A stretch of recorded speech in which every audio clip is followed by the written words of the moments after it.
ဒါကရခိုင်စာအတွက်ဖြစ်နေတဲ့ကွက်လက်တွေဖြစ်ပါတယ်ရှေ့တော့ကအင်္ဂလိပ်တွေစလေ့လာတဲ့ကာလမှာဒီနေ့ရေးနေတဲ့အက္ခရာများရဲ့အထောက်ထားဟာရခိုင်မှာလွယ်မတွေ့ဘူးတွေ့တဲ့ဟာတွေကလည်းပဲဗမာပြည်မှာတွေ့ထားတာတဲ့နောက်ကျတဲ့အထောက်ထားတွေဖြစ်နေတယ်အစောဆုံးအထောက်ထားကိုဒေါက်တာပေါ်ရှမ်းမက1886မှာမြစီတီကြောက်စာကိုတွေ့တာနဲ့ပဲဗမာစာရဲ့အစောဆုံးအထောက်ထားကိုမှတ်တင်ထားခဲ့နိုင်တာဖြစ်ပါတယ်မြစီတီတဲ့စောတဲ့အခရာလေးတူတဲ့ကြောက်စာတွေကဗမာစာအနေနဲ့ထပ်မတွေ့တော့ဘူးမွန်စာအနေနဲ့ပဲတွေ့တဲ့ကဏ္ဍမှာမွန်စာကနေဗမာစာဆင်းသက်လာတယ်လို့ယူဆတင်ပြစရာဖြစ်လာပါတယ်ကျွန်တော်တင်ပြတဲ့ရှေ့အပိုင်းတွေမှာရာဇကုမာထက်အများကြီးစောတဲ့ရခိုင်စာထောက်ထားကိုတင်ပြခဲ့ပြီးဖြစ်တယ်ဆက်ပြီးလေ့လာနေတာကလက်ရှိမွန်စာရဲ့ဘီတရပိုင်းဖြစ်တယ်ဒီမှာတင်ပြရှင်တာကမွန်ဘီရဲ့အသံထွက်တွေကိုရခိုင်စာယူဆနေရခိုင်ကြီးကြည့်ပြီးတင်ပြဖို့ဖြစ်တယ်ဒါကရခိုင်စာဗမာစာရဲ့ဆက်ဆက်မှုကိုလေ့လာနေကြတဲ့သူတွေတည်းကမွန်စာကိုအလွယ်တကူလေ့လာနိုင်အောင်ကျွန်တော်နားလေမိတဲ့လောက်ကိုတင်ပြမှာမို့လို့မှားတာရှိရင်မွန်တွေအနေနဲ့တီးခံပေးဖို့ကိုကြိုတင်တောင်းဆိုပါတယ်ဒီမှာရှုပ်ထွေးနေတာကရှစ်မွန်စာနဲ့ခတ်မွန်စာဆိုတာရှိသေးတယ်ဘလို့ကွေးတယ်ဘလောက်ကွေးတယ်အထီကိုတော့ပေးတင်တာဖြစ်ပေမဲ့လို့ဒီမှာခက်မွန်စာကိုပဲရခိုင်စာကိုမျက်နှာပြုပြီးကြည့်ကြည့်ရအောင်ဒါကဘီတက်တက်ကိုတင်ပြမှာဖြစ်တယ်ဘီတွေထိပါတယ်သရအသက်စနစ်တွေကိုစလုံးတိဆောက်ပုံတို့ကိုနောက်တစ်ပိုင်းတင်ပြမယ်မွန်မှာဘီ35လုံးရှိတယ်ရခိုင်မှာဘီ33လုံးပဲရှိတယ်ဒီမှာကျွန်တော်ကိုးကားတာကစရနိုင်မောင်တိုးရဲ့အခြေခံမွန်စကားမွန်စာသင်ကြားနည်းစာအုပ်ဖြစ်တယ်2009ဇွန်လထုတ်တဲ့ဒုတိယအချိန်တုပ်ဖြစ်တယ်ကျွန်တော်တွေးမိတဲ့လောက်တည်းမှာဆရာလွတ်နဲ့ကိုတော်တော်လေးနားလည်နိုင်တဲ့စာအုပ်ပါမြန်မာအတန်တွက်နဲ့အဓိပ္ပာယ်အပြည့်စုံပါတော့လို့လေဆရာကဝိသေသနာတတ်ထားတော့တော်တော်လေးပြည့်စုံပါတယ်ဒါပေမဲ့ကျွန်တော်အတွက်ရှုပ်ထွေးစေတဲ့ကဒီနေ့ကျွန်တော်တို့ရေးနေတဲ့စာအုပ်ပဲရခိုင်တယောက်ဖတ်ပြတဲ့လေယူလေသိန်းနဲ့ဗမာတယောက်ဖတ်တာနဲ့မွန်တယောက်ဖတ်တာနဲ့လေယူလေသိန်းတွေဟာဘာမှကိုက်ညီနေစရာအကြောင်းမရှိဘူးပေါ့ဆရာကရေးတဲ့အတန်အတွက်ကိုမွန်တွေအတန်အတွက်တာနဲ့တစ်ထပ်တည်းကျွန်တော်ထွက်ဖို့အထိကြားခံမပေးနိုင်ဘူးလို့ဆိုလိုပါတယ်ဒါလည်းပဲဒီနေ့ဖိုနက်တစ်အတန်အတွက်ဖြစ်လာစေတဲ့လူသားတွေရဲ့အားနည်းချက်ဖြစ်ပါတယ်လူသားတွေဟာဘာသာစကားမတူတဲ့မိမိတို့နဲ့မတူတဲ့ဘာသာစကားတစ်ခုရဲ့လေသံကိုမတူသလိုလေသံထွက်နိုင်ဖို့အတွက်ကျွန်တော်တို့ရေးမှတ်ထားတဲ့ကျွန်တော်တို့ရဲ့စလုံးတွေဟာလည်းပဲမတူတဲ့လေသံကိုတစ်ထပ်ထည်းရအောင်ဒီကျွန်တော်တို့အခရာနဲ့ရေးမှတ်နိုင်စွမ်းမရှိဘူးဒါကြောင့်လည်းပဲပြင်သစ်နဲ့အင်္ဂလိပ်တို့ဟာသူတို့ချင်းချင်းကြားမတူတဲ့လေသံတစ်ခုကြားမတူတဲ့လေသံအတွက်မှတ်သားနိုင်ပြီးပြင်သစ်ကပဲ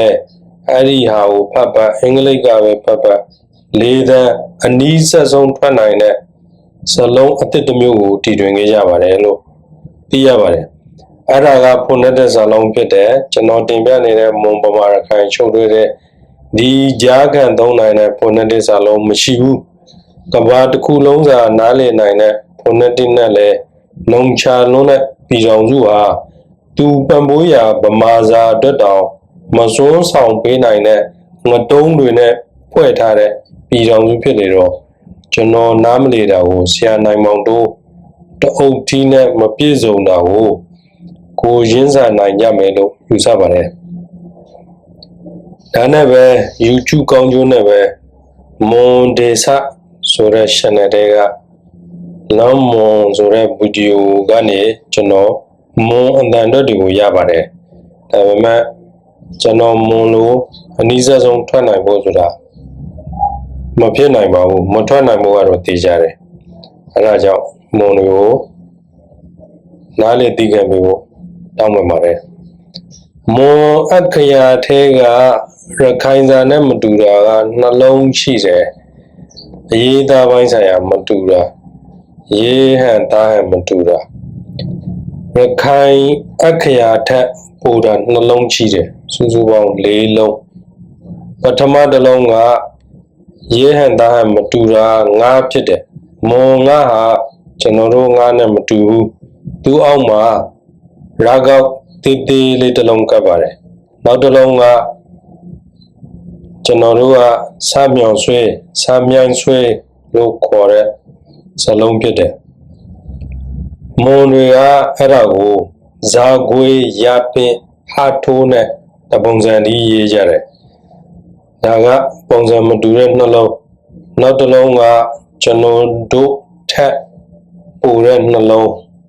ဒီစလုံးနဲ့ဒီစလုံးဖြစ်ပါတယ်တက္ကတာရဲ့ဘီတရာတို့ဟာကျွန်တော်တို့စလုံးတွေအားလုံးရဲ့ပင်ရင်းဖြစ်ပါတယ်အဲ့ဒီပင်ရင်းကနေမိမိတို့လူမျိုးနဲ့ကိုက်မဲ့ဘီအတန်တွက်တွေနဲ့တရာအတန်တွက်တွေကိုတိမ်ညွတ်ဖန်တီးခဲ့ကြတာဖြစ်တယ်ဆိုတာကိုဥတည်ထားကြဖို့လိုပါတယ်ဒီအရှိတောင်အာရှမှာအခရာကိုဥဆောင်နိုင်တာကအင်ဒိုနီးရှားဘက်မှာကဝီဆိုတာရှိတယ်ဒီကျွန်တော်တို့နဲ့ကုန်းမီဆက်နေတဲ့နေရာမှာကမ္ဘောဒီးယားရှိတယ်အဲ့ဒါနှစ်ခုကသူ့အုပ်စုနဲ့သူဥဆောင်ကြတယ်နောက်ဒီထဲမှာရှိတဲ့တစ်ခုကဒီမွန်စာမွန်တွေကဥဆောင်တယ်ဆိုတော့ဗမာစာနဲ့ရခိုင်နဲ့မွန်နဲ့အဲ့ဒါအရှုပ်ထွေးတစ်ခုရှိတယ်အဲ့ဒီအပိုင်းကိုကျွန်တော်ရှင်းနေတာဖြစ်ပါတယ်နောက်တစ်ခုကဒီ user ဆိုတာရှိတယ်အဲ့ဒီအခရာတီးတက်တကယ် unique ပဲဒါပေမဲ့အဲ့ဒါကအသုံးသိမ့်မတွင်ခဲ့ဘူးဗမာရင်းမှာပျောက်သွားတယ်ဗမာရင်းမှာဝါမျိုးခံလိုက်ရတယ်ဒီတော့ဒီထဲမှာကျွန်တော်ရှင်းချင်တာကဒီအခရာရဲ့ပေမဟာမွန်ဆိုလို့ရှိရင်မွန်ကနေဗမာရတယ်ဗမာနေရာမှာရခိုင်ရတယ်ဆိုတော့အဲ့လိုမျိုးဖြစ်နေပါတယ်တကယ်ကျွန်တော်ဥတီချက်ထားတာကဒီမွန်စာနဲ့ရခိုင်စာဥတီချက်ထားတာမဟုတ်မွန်စာနဲ့ဗမာစာနဲ့မတူဘူးမွန်စာနဲ့ရခိုင်စာနဲ့မတူဘူးဒီထဲမှာဗမာစာကိုရခိုင်ကဥဆောင်ပြီးတော့အဲ့ဒီထဲကမှဗမာယူသုံးတယ်ဆိုတော့ကျွန်တော်ယူဆကိုဒါတက်တည်ပြဖို့တော့စူးစမ်းနေတာဖြစ်ပါတယ်တက္ကရာအတန်တို့ရဲ့ပထမ၅လုံးကိုကခဂခငဆိုပြီးအတန်ရှိရှိထွက်ပါတယ်ရခိုင်တွေကြတော့ကခဂခငဆိုပြီးတက္ကရာအတန်ထက်ဟိုပြတ်ပါတယ်ရခိုင်တရားကျမ်းအရာဘီတလုံးဟာသူကြီးပဲအတန်ထွက်အနေနဲ့ရက်တီမနေနိုင်ဘူးလို့ယူဆပါတယ်။ဒါကြောင့်လည်းပဲဘီဟာအတန်ထွက်ဖို့သူဘီအတန်ကိုထွက်ဖို့အတွက်သူ့အနေနဲ့ရက်တီဖို့အတွက်တရာကိုလိုတယ်တရာကိုမိခိုရတယ်လို့ယူပါတယ်။ဒါကြောင့်လည်းပဲကျွန်တော်တို့ရွတ်နေတဲ့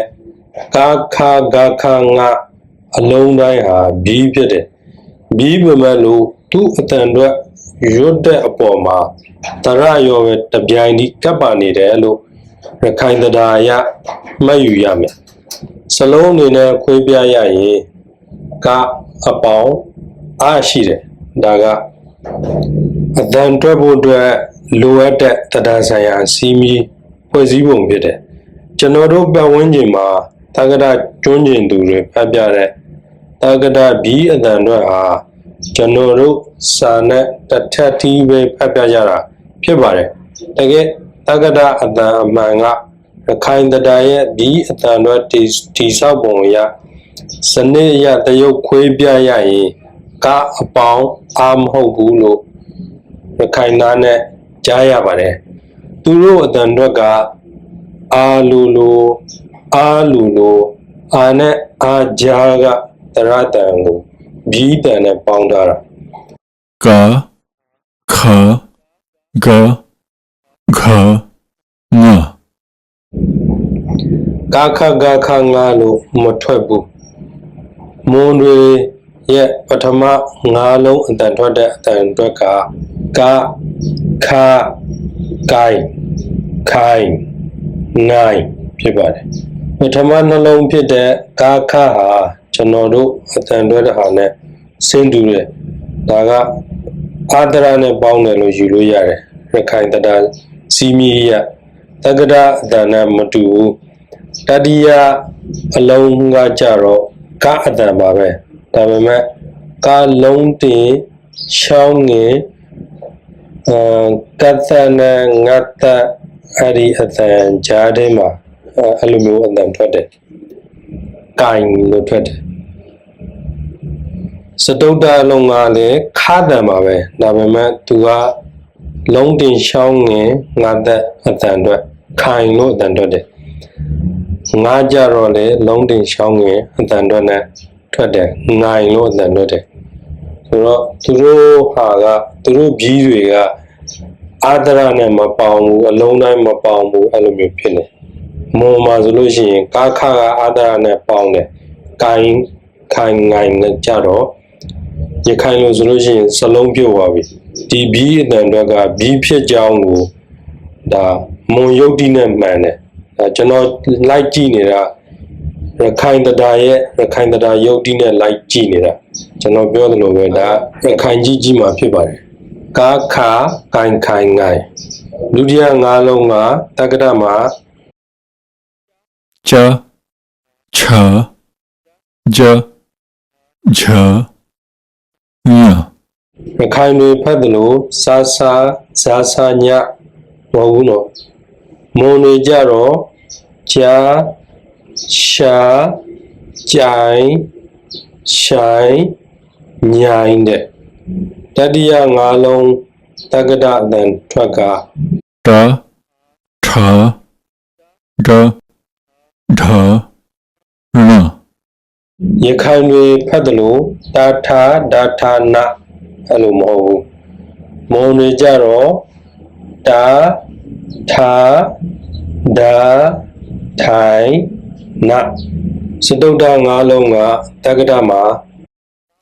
ta tha da dha na ရခိုင်တွေဖတ်တယ်လို့တာ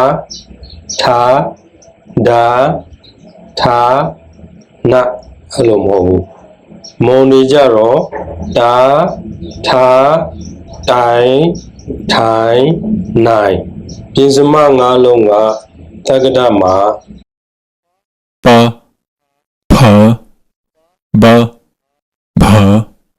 ma ရခိုင်လိုပါဖာဘာဖာမ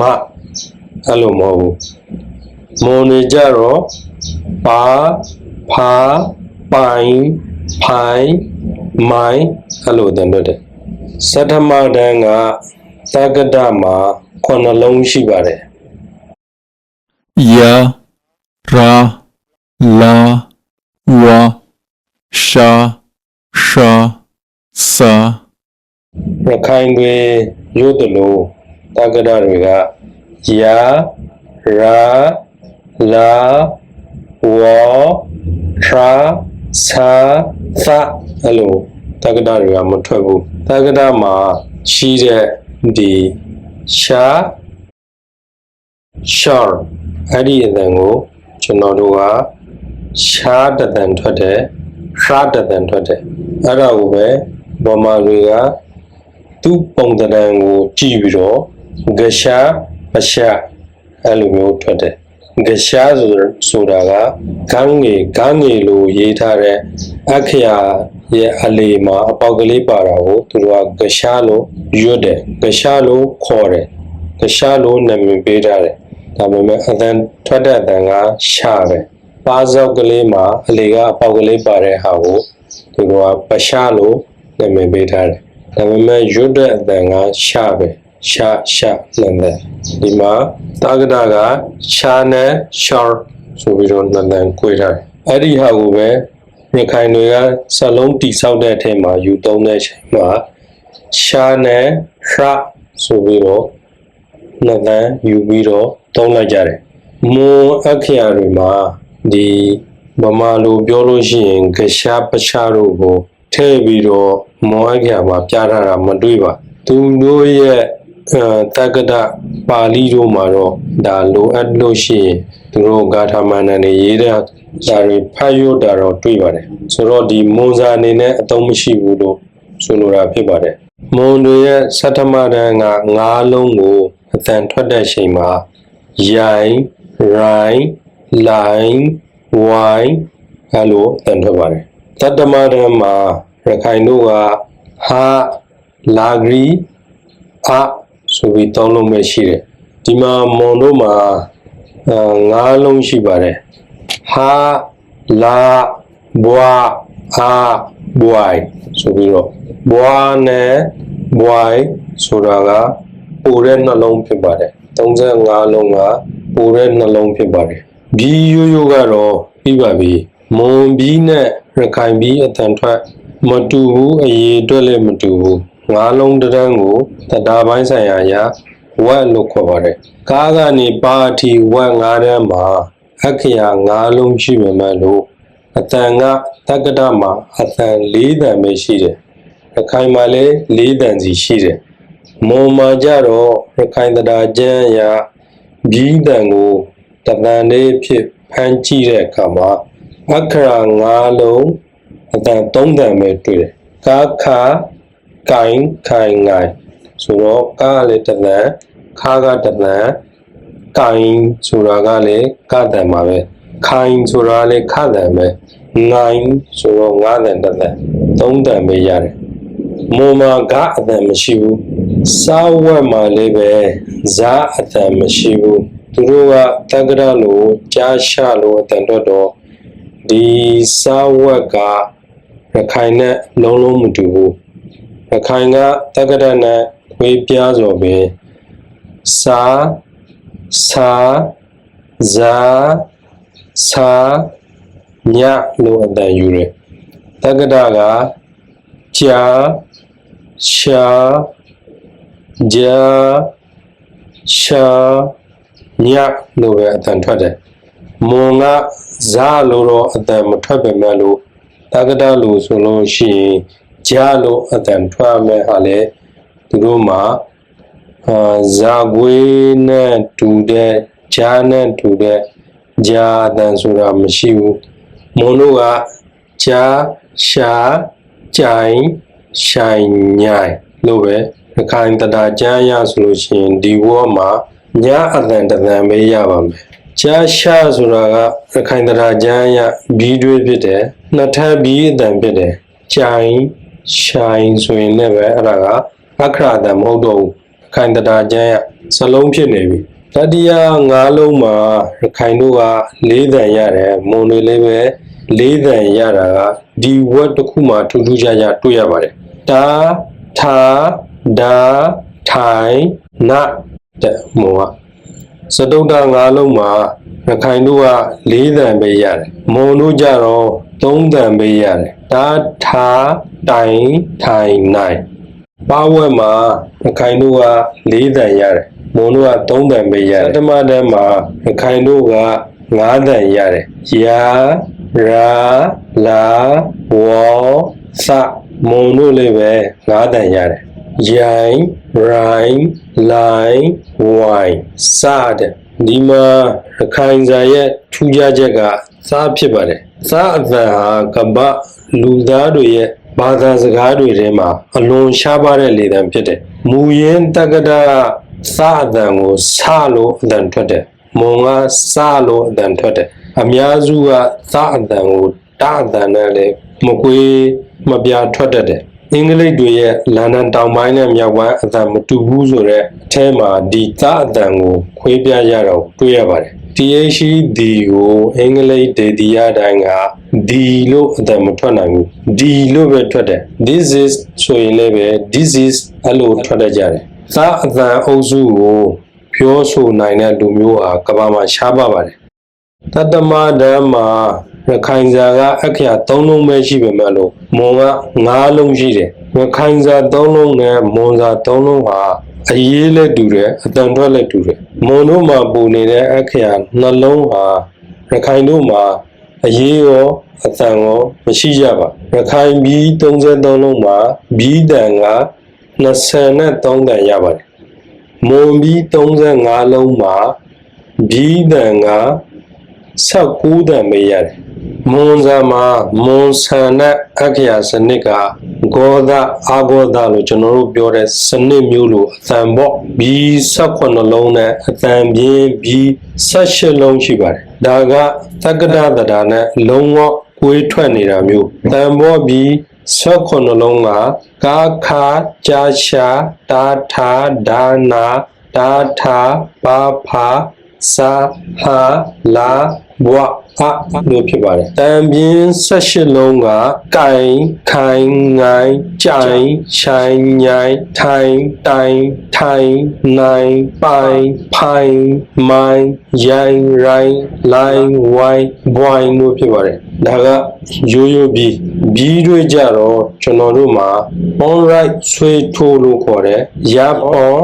right ဝါဆွေးဟာထိုးလို့ဖြစ်ပါတယ်ဒါကိုနှစ်ထပ်ပြီးလို့လည်းခေါ်ပါတယ်မွန်မာတော့ဒီပြီးတွေကိုအဆွဲလို့ပဲပမာလို့ညွှန်းဆိုထားပါတယ်မွန်တို့ဟာက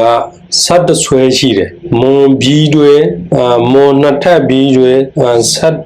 ဆက်တမျိုးရှိတယ်လို့ဆိုလိုပါတယ်အဲ့ဒါတွေကငါဆွဲညဆွဲတာဆွဲနာဆွဲမဆွဲရာဆွဲရာဆွဲလာဆွဲဝါဆွဲဟာဆွဲဘောဆွဲတို့ဖြစ်ပါတယ်ရခိုင်ပြီးတွေဟာသမတ်ဖြစ်ပြီးနေပြီလို့ပြောရပါမယ်ပါဠိလိုစန္ဒီလို့လည်းအတန်ထွက်ကြပါတယ်အဲ့ဒါကိုကျွန်တော်တို့ကသမတ်လို့ဆိုတာပြောတာဖြစ်ပါတယ်သဘောကျအပြင်စဉ်းစားတဲ့ဘီးတွေဟာငကိုမူလဘီးတန်တွေကနေပြီးတော့အတန်တစ်ခုအဖြစ်ကိုပြောင်းတော့တာကိုဆိုလိုပါတယ်ဥပမာအပြင်ရခိုင်လိုကာခါဂကိုရာနဲ့ဆင့်မယ်အဲ့ဒါကိုအလွယ်တကူနဲ့ဒီနေ့နားနဲ့ကြားတာကရပင်ပေါ့ဗျာငကိုမူလကအတန်အတိုင်းထွက်ရင်ငကိုမူလဘီးတန်တွေအတိုင်းထွက်ရင်ခရလို့အတန်ထွက်မယ်ဒီနေ့သမတ်ပြောင်းတော့တာကကြာရှာကြာဖြစ်တယ်တက္ကတလို့စာဇာအတန်နဲ့တူတယ်နန်ဆင်းတယ်မွန်တွေခေါ်သလိုရာဆွေးတာလည်းအဲ့ဒါပါပဲဒီမွန်တွေရေးတဲ့ဒီရာဆွေးကကျွန်တော်တို့ရေးသလိုမျိုးနံပါတ်2လို့ကောက်ကလေးဆွဲထားတာတွေ့ပါတယ်အတန်ထွက်တဲ့အခါမှာလည်းမွန်တွေကကြာရှာကြိုင်လို့အတန်ထွက်ပါတယ်ဒီမှာမွန်တွေလည်းသမတ်ဖြစ်တယ်လို့ယူနိုင်တယ်ဂရာဟာလည်းပဲမူလဘီအတိုင်းအတန်ထွက်လို့ရှိရင်ဂရလို့ဖြစ်မယ်မွန်တွေလည်းပဲကျွန်တော်တို့ရေးသလိုရေးသလိုရေးတယ်သူတို့ဆွဲသလိုအောက်ကနေဆွဲထားတာမဟုတ်ဘူးအောက်ကနေသူတို့မှာရာကောက်ကလေးဆွဲထားတာရှိတယ်အဲ့ဒါကငါဆွဲဒီရာဆွဲကြတော့သူတို့ကကျွန်တော်တို့ရေးသလိုရေးနဲ့တူတူပဲရေးတယ်မွန်အတန်ထွက်ကဂရိုင်းအဲ့လိုထွက်တယ်ဒါလည်းသမတ်ဖြစ်တယ်လို့ယူတယ်ခွာကိုမူလပြေးအတန်ထွက်တိုင်းထွက်မယ်ဆိုလို့ရှိရင်ကဝါလို့ဖြစ်မယ်မွန်အတန်အတွက်ကတော့ကွာကွိုင်းလို့ထွက်ပါတယ်ဒါလည်းသမတ်ဖြစ်တယ်ညာနှာမကိုမူလပြေးအတန်ထွက်တိုင်းထွက်ရင်ညာဟာနာဟာမဟာလို့ဖြစ်ပါလိမ့်မယ်မွန်အတန်အတွက်ကတော့ညာနှာမလို့ထွက်တဲ့အတွက်သမတ်ဖြစ်တယ်လို့ယူပါတယ်ဒီမှာကျွန်တော်တို့နဲ့ဆင်တဲ့ရပေါ်ရာရိုင်းဝါဆွေဟာတို့မှာသမတ်ဖြစ်နေတာကလည်းတချို့သမတ်ဖြစ်မနေသေးတဲ့မွန်အတန်တွေလည်းတွေ့ရပါတယ်ဥပမာသာဝါဆွေဆိုလို့ရှိရင်ကျွန်တော်တို့ကတွားလို့တန်ထွက်တယ်မွန်လို့ဆိုလို့ရှိရင်စွာလို့အတန်ထွက်ရမယ်ဒါပေမဲ့မွန်တို့ကစဝလို့အတန်ထွက်တယ်မွန်ဆက်တဆွဲရဲ့ကျွန်တော်တို့နဲ့မတူတဲ့ကျန်9ဆွဲမှာဘီးတွေကဆင့်တာမူလအတန်ထွက်တွေအတိုင်းပဲနာဆွဲဆိုလို့ရှိရင်ခဏ ကနိုင်မာဆွဲဆိုလို့ရှိရင်ကမခမကမိုင်လာဆွဲဆိုလို့ရှိရင်ကလခလကလိုက်ငါဆွဲဆိုလို့ရှိရင်ကငခငကငိုင်ညာဆွဲဆိုလို့ရှိရင်ကညကညိုင်ပညိုင်တာဆွဲဆိုလို့ရှိရင်ကတခတတဒဘွာဆွဲဆိုလို့ရှိရင်ကဘွစဘွတဘွအဲ့လိုပဲဒီယူအတန်ထွက်တွေအတိုင်းအလုံးလိုက်ထွက်တာကိုတွေ့ရပါတယ်သမတ်တန်မဖြစ်သေးဘူးပေါ့ဗျာဒါကထူးခြားတယ်ဗမာစာကိုပဲကျောင်းမှာသင်ရလို့မလို့တိုင်းရဆွဲထိုးဘောနော်ဗမာလိုဆိုလို့ရှိရင်တော့အဲ့ဒီကဏ္ဍမှာပဲသမတ်ဖြစ်နေတာလားဆိုတာတန်တရားရှိစရာဖြစ်နေပါတယ်ဒါကဘာသာပေဒအနေနဲ့ပြန်ရှာရင်တော့မွန်တို့အတွက်မခက်ပါတက္ကသမှာ2ဆင့်ပြီးအပြင်3-4ဆင့်ပြီးတွေလည်းရှိပါတယ်မွန်ကတော့ပြီး2ဆင့်ဒါမှမဟုတ်ပြီးဆွဲလောက်ပဲကျွန်တော်လေ့လာမိသလောက်တည်းတွေ့ပါတယ်ရခိုင်တို့မှာလည်းပြီး3-4ဆင့်တွေရှိပါတယ်ပေါင်းဆွဲ right ဆွဲပေါင်းထိုး right ထိုးတို့ဟာ3ဆင့်ပြီးတွေဖြစ်ကြပါတယ်ပေါင်းဆွဲထိုး right ဆွဲထိုးတို့ဟာ4ဆင့်ပြီးတွေဖြစ်ကြပါတယ်ဒီအထက်ပြီးတိုင်းမှာရခိုင်တို့ကသမတ်ဖြစ်ပြီးသမတ်ကြည်ပြီးဖြစ်ကြောင်းကျွန်တော်ရေးသားရတဲ့ရခိုင်စာလုံးပေါင်းခေတ်မီသက်ပုံတွေတင်ပြထားပြီးဖြစ်ပါတယ်သမတ်ကိုအလေးပေးတင်ပြရတာကရခိုင်စာရဲ့ကာလရှည်ကြာမှုနဲ့ပိုင်ဆိုင်မှုအရင်းမြစ်ကိုပြချင်တာဖြစ်ပါတယ်တကယ်တမ်းရခိုင်သမိုင်းရတာယူကြရင်ဗမာတွေစာရေးတတ်တာပကံခေတ်ထက်စောတဲ့တကောင်းခေတ်ကလေးကရေးတတ်နေပြီလို့ယူနိုင်ပါတယ်ရခိုင်ကအရက်ပြောတဲ့မှာစိုင်းဒရာမောလို့ပြောတဲ့ဝေတာလီရဲ့နောက်ဆုံးပေစူလဆန္ဒရဟာတကောင်းကိုရောက်ခဲ့ပါတယ်သူ့အမေဟာနိုင်ငံမိန်တွင်ရတုကိုရေးတဲ့မိဖုရားကြီးဖြစ်ပြီးတော့သူတို့ကတကောင်းကိုလင်နဲ့တော်တော့မှာအန်ရှင်းလေးတွေဆိုပြီးတော့တောကြတာဖြစ်တယ်ဒါနဲ့ပဲသူတို့စီကကြံခဲ့တဲ့စာပေတွေဟာရခိုင်ဝါရတုံးလိုက်တိုက်လိုက်တွေနဲ့ပကံခေတ်မှာတော်တော်ခေတ်စားတော့တယ်လို့အထောက်ထားတွေအရတွေ့ရပါတယ်မြန်မာစာဆိုပြီးတော့ဗမာတွေဟာတက္ကသိုလ်ထောင်ပြီးတော့သာပါမောက္ခတွေများစွာနဲ့လေးလာရတာတဲ့ရခိုင်စာကိုမကြေတော့သမတ်တွေမပြေနေတာကိုရှင်းပြခြင်းပါတယ်ပြည်တော်စုဆိုတဲ့ဗမာစာပဲတင်ရတော့မွန်တွေဟာသူတို့လူမျိုးကိုသူတို့စာသင်ရင်းနဲ့ထောင်ကျတဲ့လူတွေကမနေဘူးတချို့ဆိုအသက်ပါပေးလိုက်ရတဲ့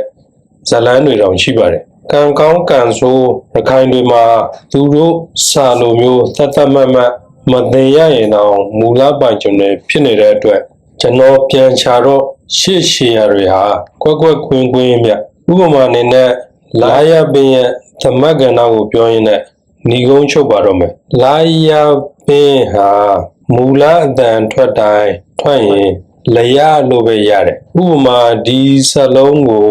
အလျာလို့ဗမာတွေကအတန်ထွက်တာကသမတ်မချေနေဘူးနော်ရခိုင်ဒေသရတဲ့မှာအရာလို့ပဲအတန်ထွက်တယ်အရာအနယ်နော်အလျာအနယ်မဟုတ်ဘူးဗမာတွေဟာသာမာသာအလျာအနယ်လို့ပောက်ရတယ်တင်ရတာဗျဇလန်တဲ့ပါပါတော့အရာအနယ်မရှိပေမဲ့အတော့ပြန်ရှိတယ်ဆိုတာပဲလားအဲ့ဒါကိုကြည့်ရင်ဗမာစာဆရာတွေဟာ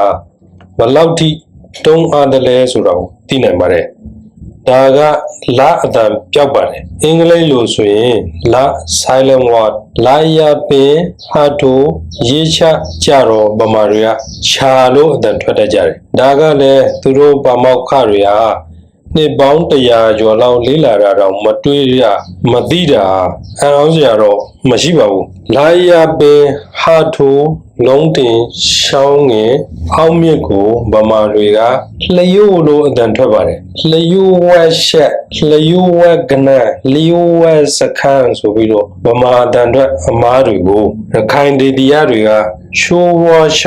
ရှိုးဝါကနန်ရှိုးဝါစိုက်စော်ရေးလို့ပဲပြောကြတာတန်မှန်ဖြစ်ပါတယ်ဒါတွေအကုန်လုံးကလာ silent တွေကြီးပဲဖြစ်တယ်လျို့မြောင်မဟုတ်ဘူးနော်ရှိုးမြောင်သူလျိုမဟုတ်ဘူးနော်သူရှိုးဒါက